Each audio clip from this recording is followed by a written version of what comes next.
حالیہ میں گنڈاپور وہ بھی اس وقت فارغ ہو چکے ہیں, دیگر بھی لیڈرشپ کے خلاف سزا ہو چکی ہے, اور آج آپ ایک اہم کانفرنس میں بھی شریک ہیں, کیا کہیں گے؟ ایک تو ظاہر سی بات ہے آج فیصلے آنے ضروری تھے,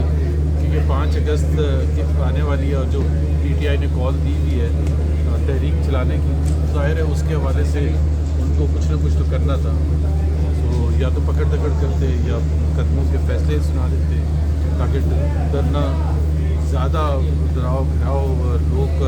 بالکل ایسی حالت میں ہوں کہ اگر وہ کچھ بولیں گے تو ان کو بھی اندر بند کر دیں گے. تو انفارچونیٹ پاکستان کی تاریخ ہے اور یہ سیاہ تاریخ ہے,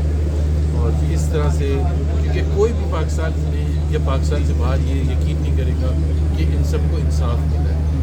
کس طرح سے مقدمے لڑے گئے ہیں, کیسے ان کو ایک دفاع کرنے کا موقع ملا ہے, یہ تو سارا جو ہے میرا خیال ہے اس میں کوئی بھی پاکستانی انکلوڈنگ وہ جو کہ اس وقت حکومت وقت ہے, وہ تو بیچارے جو ہمارے دوست ہیں پرانے, وہ تو کہتے ہیں کہ ہمارا کوئی تعلق نہیں, ہم مجبور ہیں. میں کہتا ہوں کہ مجبور ہے تو چھوڑ کے باہر آ جائیں نا, ضروری نہیں ہے تحریک میں آ جائیں, بٹ کم سے کم اس سسٹم کو تو سپورٹ نہ کریں جس سے پاکستان کو اتنا زیادہ نقصان پہنچا ہے. تو میری ہمدردیاں تمام ان کے ساتھ ہیں جن کو سزائیں ہوئی ہیں. انصاف ملنا چاہیے اور انصاف کے تقاضے پورے نہیں کیے. سر ایسی بھی کیا مجبوری تھی کہ اپنے بیانیے سے ووٹ کو عزت دو کے بیانیے سے پیچھے ہٹنا پڑا ہے, اور مجبوری ہمیں دیکھا جائے تو نظر نہیں آ رہی ہے کہ پرائم منسٹر ہیں, ایک سی ایم ہیں, سب سے بڑے عہدے تو انہیں کے بعد پھر بھی مجبور ہے. اتنا مزہ آ رہا ہے نا ان کو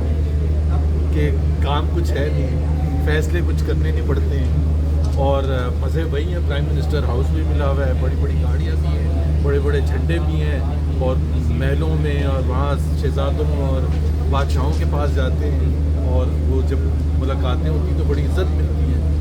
اگر اس کو عزت کہتے ہیں تو وہ سمجھتے ہیں کہ عزت ملتی ہے. اور انہوں نے لائف کے اس اینڈ میں آ کے میرا خیال ہے شہباز شریف کی کوئی ایسی لیگیسی تھی نہیں, لیکن نواز شریف کے حوالے سے ضرور افسوس کی بات ہے کہ اتنی جدوجہد کرنے کے بعد ایک آخر میں آ کے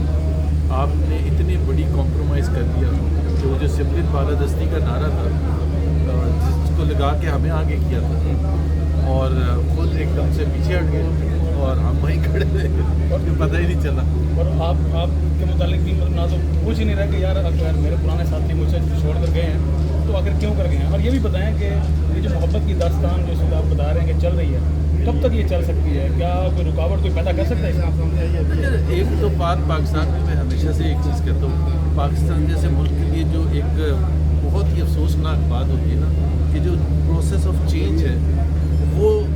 پراپرلی ڈیفائنڈ نہیں ہوتا. جب مرضی ہوتی ہے تو چینج کوئی کر دیتا ہے یا کوئی ہو جاتا ہے. سو ایک جس کو کہتے ہیں ایمپلوژن ہوتا ہے, دھماکہ ہوتا ہے, جیسے ایوب خان کا دھماکہ ہوا نا, پورا وہ سسٹم بیٹھ گیا, ان کا اپنا بنایا ہوا آئین جس دن انہوں نے ریزائن کیا 5 منٹ کے بعد وہ ختم ہو گیا تھا. اسی طرح سے ضیاء الحق کا وہ جہاز پھٹا تو اس کے ساتھ ان کا پورا سسٹم 11 سال کا تھا وہ بھی چلا گیا. مشرف پھر اب آگے اس کے بعد ہائیبرڈ سسٹم آیا جو جنرل باجوہ لے کے آئے. یہ مسئلہ یہ ہوتا ہے کہ یہ اس میں لوگ کہتے ہیں کہ جی نہیں یہ چل نہیں سکتے. مسئلہ یہ ہے کہ یہ 2 سال چلیں گے, 6 مہینے چلیں گے, 4 سال چلیں گے, 5 سال کسی کو نہیں پتا, لیکن جب جائیں گے تو ایک اتنا بڑا دھماکہ ہوگا کہ یہ جو سسٹم ہے جو 26ویں امینڈمنٹ کے تحت چل رہا ہے, اور الیکشن کمیشن اور یہ جو پارلیمنٹ ہے جس کے پاس مینڈیٹ نہیں ہے, اس سارے کا سارا گرے گا. اور سفر کون کرے گا؟ باقی سارے وہ جو پارلیمنٹ کے ممبرز ہیں, الیکشن کمیشن کے اور یہ جوڈیشری کے ممبرز اور سارے وہ اپنے اپنے گھروں پر چلے جائیں گے, دوبارہ الیکٹ ہو کے کوئی آ جائیں گے. لیکن جو پاکستان کا نقصان ہوگا, پاکستان کے عوام کا نقصان ہوگا, جو آج انصاف نہیں مل رہا کسی کو. ابھی دیکھیں نا سزائیں ہوئی ہیں, کوئی کہہ سکتا ہے کہ یہ جا کے سپریم کورٹ میں ان کو